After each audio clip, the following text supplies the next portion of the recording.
بسم اللہ الرحمن الرحیم۔ ایک اور اہم سوال ہے کہ قربانی کب کی جائے۔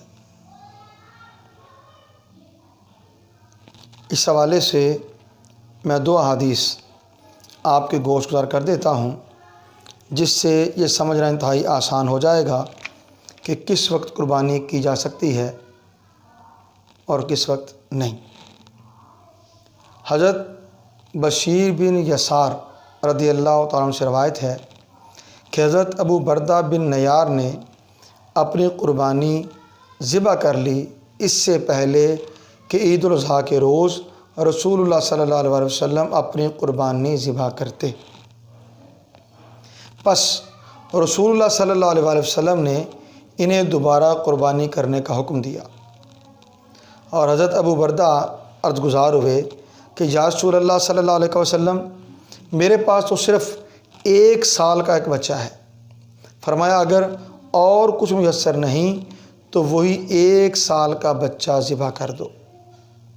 اسی طرح عباد بن تمیم رضی اللہ تعالیٰ عنہ وہ روایت کرتے ہیں، کہتے عویمر بن اشقر رضی اللہ تعالیٰ عنہ نے عید الاضحیٰ کے روز صبح سویرے ہی اپنی قربانی ذبح کر لی۔ جب انہوں نے رسول کریم صلی اللہ علیہ وسلم سے اس کا ذکر کیا تو آپ نے انہیں حکم فرمایا کہ تم دوبارہ قربانی کرو۔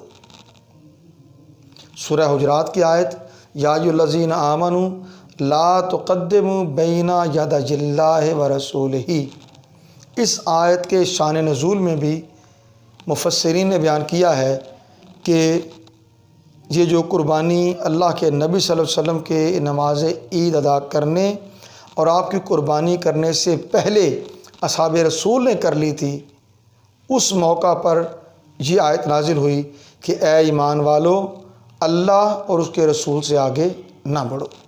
رسول کریم صلی اللہ علیہ وسلم عید الاضحیٰ کی نماز کے بعد قربانی کیا کرتے تھے، تو عید الاضحیٰ کی نماز ادا ہو جائے قربانی کی جا سکتی ہے۔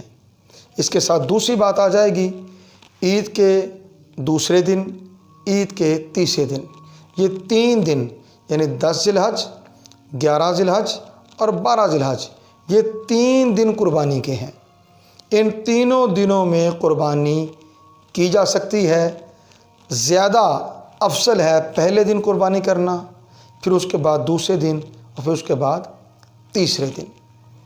پھر ایک چیز آ جائے گی، رات کے وقت میں بھی قربانی جائز ہے، مگر بعض فقہا نے لکھا ہے کہ رات کے وقت میں قربانی کرنا مکروہ ہے۔ قربانی ہو جائے گی مگر مکروہ ہے، اور اس کا سبب یہ ہے، میں علت عرض کر دیتا ہوں، سبب یہ ہے کہ اندھیرے میں حشرات الارض ان کا اندازہ نہیں ہوتا، وہ آ کر گوشت کو لگ جائیں، وہ خون کو لگ جائیں، ان میں بیماری پیدا کر دیں، یا کوئی زہریلا حشرات الارض میں سے آ کے وہاں آ کے اپنا ڈنگ، اپنا زہر چھوڑ دے، تو وہ چیز مضر صحت ہو جائے گی۔